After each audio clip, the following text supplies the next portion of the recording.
नमस्कार, मैं हूं संतोष पाठक और आप देख रहे हैं द न्यूज लॉन्चर। दोस्तों, देश के प्रधानमंत्री नरेंद्र मोदी हो या उत्तर प्रदेश के मुख्यमंत्री योगी आदित्यनाथ, दोनों भारतीय जनता पार्टी के शीर्ष नेताओं में शामिल है। अब मोदी जो कुछ बोले, योगी जो कुछ बोले, विपक्षी दल भले ही उस पर कई तरह के सवाल उठाते रहे, लेकिन भारतीय जनता पार्टी के मंत्रियों, सांसदों, विधायकों, नेताओं और कार्यकर्ताओं के लिए वो ब्रह्म वाक्य हो जाता है। अब ऐसे में मोदी जिन बातों को इस्तेमाल करते हो, जिन शब्दों को इस्तेमाल करते हो, योगी जिन शब्दों को इस्तेमाल करते हो, उसको लेकर के भारतीय जनता पार्टी का कोई नेता विवाद खड़ा कर सकता है, हंगामा खड़ा कर सकता है, और वो भी भाजपा के राष्ट्रीय अध्यक्ष जेपी नड्डा। शब्द क्या था? किसको योगी बहुत ज्यादा बोलते हैं? उस शब्द को संसद में किसने बोला, यानी राज्यसभा, देश के उच्च सदन में किसने बोला, और जेपी नड्डा साहब क्यों खड़े हो गए उस पर एतराज जताते हुए? अब पता नहीं जेपी नड्डा साहब की इतनी हिम्मत है या नहीं कि वो योगी आदित्यनाथ को फोन करके कहे कि ऐसे शब्दों का इस्तेमाल मत कीजिएगा। अभी मिले तो थे जेपी नड्डा से योगी आदित्यनाथ जब दिल्ली आए थे, उसके बाद वो फिर प्रधानमंत्री के साथ मिलने चले गए। 1 घंटे तक प्रधानमंत्री मोदी से मुलाकात हुई। तो वो जो शब्द ठोक देंगे, आपने सुना होगा, योगी आदित्यनाथ तो बाहर तो छोड़िए, चुनावी रैलियों में तो छोड़िए, उत्तर प्रदेश की विधानसभा में बोलते हैं, उत्तर प्रदेश के विधान परिषद में बोलते हैं, और कभी इस शब्द को निकाल देने की बात होती नहीं। तो ठोक देंगे, ठोकना है। ये शब्द देश के उच्च सदन राज्यसभा में गूंजा, और ऐसा गूंजा कि इस पर हंगामा मच गया, हंगामा खड़ा हो गया। अब उनकी हिम्मत तो है नहीं कि योगी आदित्यनाथ को सीख दे सके। नरेंद्र मोदी भी पता नहीं क्या क्या बातें बोलते रहते हैं जिस पर हंगामा खड़ा होता रहता है, लेकिन अब मोदी को कौन समझाए, योगी को कौन समझाए? आखिर डर नाम की भी तो कोई चीज होती है। लेकिन दूसरों को अगर आपको समझाना है तो फिर कोई दिक्कत नहीं है। राज्यसभा में क्या हुआ आज, एक एक करके मैं आपको बताऊंगा। सबसे पहले मैं कंट्रोल रूम से कहूंगा कि कांग्रेस के राष्ट्रीय अध्यक्ष, राज्यसभा में विपक्ष के नेता मल्लिकार्जुन खड़गे को जब बोलने नहीं दिया जा रहा था, जब वो धर्मेंद्र प्रधान के बयान के खिलाफ बोलने की कोशिश कर रहे थे, तो क्या बोलते हुए नजर आए मल्लिकार्जुन खड़गे, सुनिए। साहब जी, क्या डिक्टेटरशिप हो गया? मैं आपसे हाथ जोड़ के विनती कर रहा हूँ को अनुरोध कर रहा हूं, माननीय दिग्विजय जी को बोलना है। नहीं, मेरा बोलना है। हम बोलने के लिए तैयार भी किए हैं, और आपको क्या क्या ठोकना है ठीक से ठोकेंगे। लेकिन सर, आप बहस आपस में करेंगे। आपसे उम्मीद करता हूं कि आप बातचीत में आप बड़े अनुभवी हैं, आपसे लोग सीखेंगे। उनको ठोकेंगे, सरकार को ठोकेंगे। अब देखिए, मल्लिकार्जुन खड़गे साहब ने क्या बोला, ठोक देंगे, और बाद में उसको क्लियरिफाई करते हुए नजर आए कि नहीं, आसन को उन्होंने नहीं कहा था।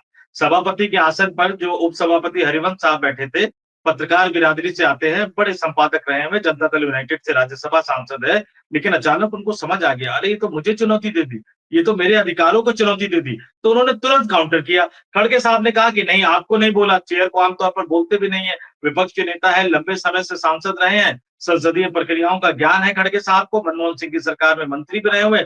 लेकिन खैर, उनकी योग्यता, उनके ज्ञान, और सभापति के आसन पर बैठे उपसभापति हरिवंश का जो एग्रेशन है, हम उस पर बात नहीं करते, हम बात करते हैं ठोक दें। अब योगी आदित्यनाथ अगर बोले विधानसभा के अंदर, तो वो असंसदीय नहीं है।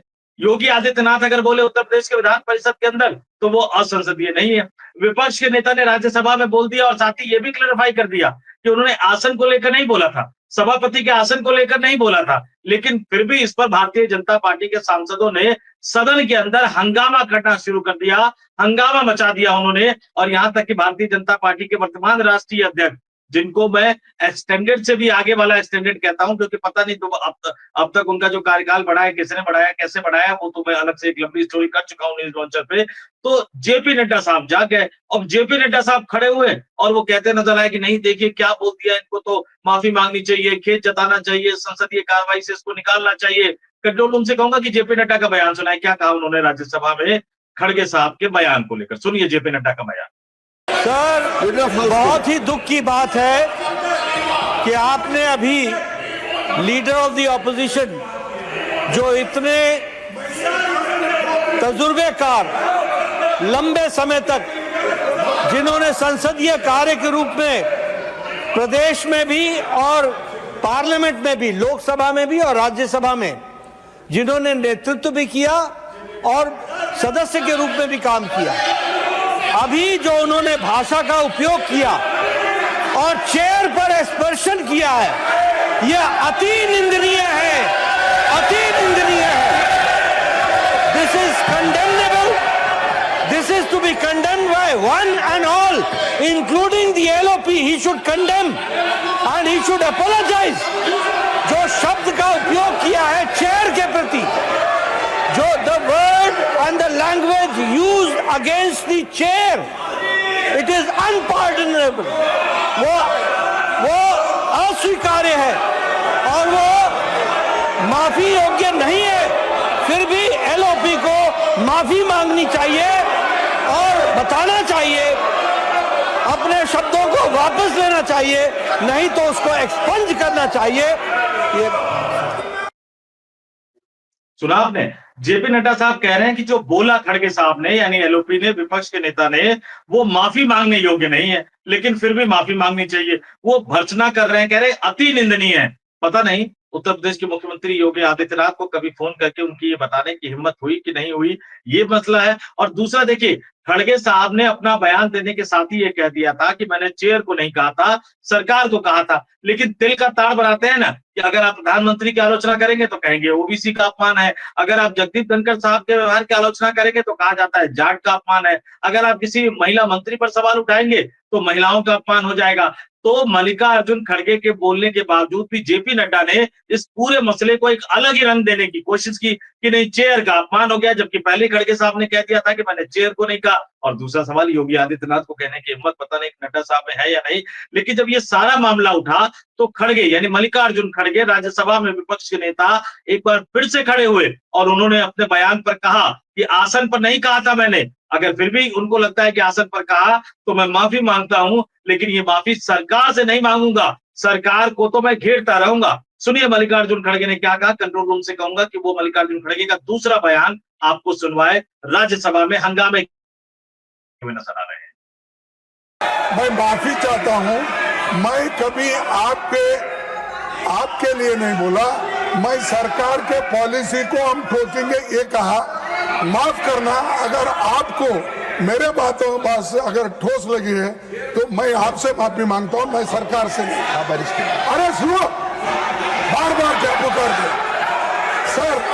मेरे को ये कहना है कि इस देश के एक भाग को और एक भाग के जनता को अगर आप उनके स्वाभिमान को ठेस लगाने की बात करेंगे और आप ये कहेंगे कि अनकल्चर्ड, अनसिविलाइज्ड और वो मानव नहीं है, अगर ऐसा कहते हैं तो आप मंत्री से इस्तीफा लो।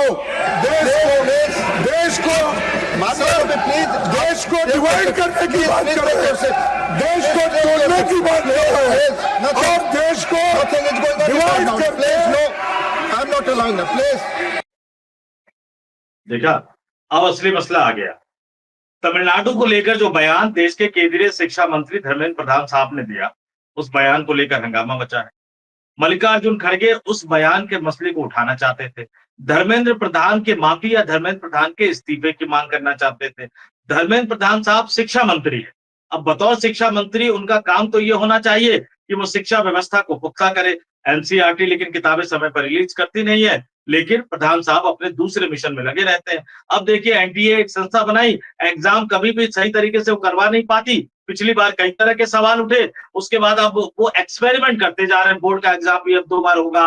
हर एक्सपेरिमेंट अपने आप में विद्यार्थियों के लिए कंफ्यूजन की स्थिति बढ़ाता हुआ नजर आ रहा है। 11 साल से मोदी सरकार है, 11 साल से शिक्षा व्यवस्था का कबाड़ा करके रख दिया इन्होंने। हर बार एक्सपेरिमेंट, और जब मूल मुद्दे को उठाया जाता है, असली मुद्दे को उठाया जाता है, तो बीजेपी किस तरह से उसको तिल का ताड़ बनाते हुए नजर आती है, पूरे मुद्दे को डाइवर्ट करते हुए नजर आती है। एक उसकी वानगी है। खड़गे ने ठोकने की बात कही, साफ कर दिया कि उन्होंने आसन को लेकर नहीं कहा था, चेयर को लेकर नहीं कहा था, सरकार को लेकर कहा था और धर्मेंद्र प्रधान को इस्तीफा देना चाहिए। जब लगा भारतीय जनता पार्टी को कि अब तो फंस गए, अब तो खड़गे साहब ने क्लियर बता दिया कि असली मुद्दा क्या था। अब उपसभापति मौका दे बैठे, खड़गे ने उस मौके को लपक लिया, भारतीय जनता पार्टी फंस गई। तो अब जेपी नड्डा ने फिर अपना स्टैंड बदल दिया। उसी राज्यसभा के अंदर कुछ ही मिनटों में जेपी नड्डा क्या बोलते हुए नजर आए, मैं कंट्रोल रूम से कहूंगा कि वो आपको सुनवाए कि कैसे जेपी नड्डा साहब अपना पूरा स्टैंड बदल दिए, अपना पूरा गोल पोस्ट बदल दिए। क्या कहा जेपी नड्डा साहब ने, सुनिए जरा उनका दूसरा बयान।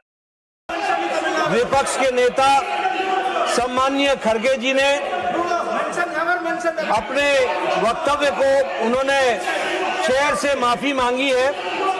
ये उनका एक सांसद के रूप में और एक वरिष्ठ नेता के रूप में ये जेस्चर जो है ये सराहनीय है।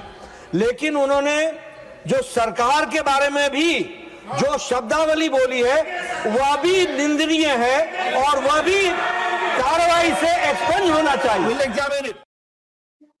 सरकार के बारे में जो बोला है वो भी निंदनीय, मतलब सरकार की आलोचना करने से ठोकना असंसदीय है। लेकिन वो लोकसभा राज्यसभा में असंसदीय हो सकता है जिसको एक्सपंज करने की मांग जेपी नड्डा साहब कर रहे हैं, लेकिन योगी आदित्यनाथ बोलेंगे विधानसभा में तो वो असंसदीय नहीं है। प्रधानमंत्री नरेंद्र मोदी तो पता नहीं संसद के अंदर क्या क्या बोल जाते हैं। अब नड्डा साहब क्या करें, राज्यसभा में सदन के नेता बने हुए हैं, भारतीय जनता पार्टी के राष्ट्रीय अध्यक्ष की कुर्सी तो छिनने वाली है और ये भी कहा जा रहा है कि हो सकता है कि उनकी राजनीतिक पारी का, सक्रिय राजनीतिक पारी का अंत बहुत जल्द आ जाए। ये कहा जा रहा है कि उनको राज्यपाल बनाकर राजभवन भेजा जा सकता है। खैर मसला वो नहीं है, मसला ये है कि किस तरह से राजनीति में डबल स्टैंडर्ड को भारतीय जनता पार्टी अपनाती है। ठोक देंगे शब्द एक जगह तो असंसदीय हो सकता है। पहले जेपी नड्डा ट्वीट करने की कोशिश करते हैं कि आसन का अपमान किया गया, जब आसन को लेकर माफी मांग लेते हैं तो फिर जेपी नड्डा कहते हैं नहीं नहीं, सरकार को लेकर भी ये नहीं कहा जा सकता है, इसको कार्रवाई से निकाल देना चाहिए। अब वो जेपी नड्डा साहब योगी आदित्यनाथ भूल जाते हैं, वो जेपी नड्डा साहब नरेंद्र मोदी जी को भूल जाते हैं, वो जेपी नड्डा साहब रमेश बिधूरी को भूल जाते हैं। लोकसभा में क्या क्या बयान दिया था, कारण बताओ नोटिस इन्हीं नड्डा साहब ने पार्टी के राष्ट्रीय अध्यक्ष के तौर पर जारी किया था। क्या कार्रवाई हुई? कोई कार्रवाई हुई? परवेश वर्मा पे कोई कार्रवाई हुई? साध्वी निरंजन ज्योति पे कोई कार्रवाई हुई? किसी पर कोई कार्रवाई नहीं हुई। लेकिन जब आप सदन में फंसते हैं तो पहले मामले को डाइवर्ट करने की कोशिश करते हैं, लेकिन फिर दोबारा फंसते हुए नजर आते हैं तो तुरंत दूसरे स्टैंड पे चले जाते हैं। ये भारतीय जनता पार्टी के डबल स्टैंडर्ड को एक बार फिर से दिखाता है। अब मैं जानता हूं कि आप ये जानते हैं कि भारतीय जनता पार्टी के नेताओं का चरित्र कैसा है, लेकिन उसके बावजूद देश के उच्च सदन में, राज्यसभा में जो हंगामा हुआ, इस हंगामे से जुड़ी पल पल की खबर लेकर मैं आपके सामने आया हूं। और सदन में लगातार हंगामा जारी है। वोटर लिस्ट को लेकर कल हंगामा हुआ, आज भी वोटर लिस्ट का मसला उठा, धर्मेंद्र प्रधान के बयान को लेकर हंगामा लगातार जारी है। देखते हैं आने वाले दिनों में सदन के अंदर से और कौन कौन सी बड़ी खबर निकलकर सामने आती है। इस वीडियो में इतना ही। मुझे यानी संतोष पाठक को दीजिए इजाजत। नमस्कार।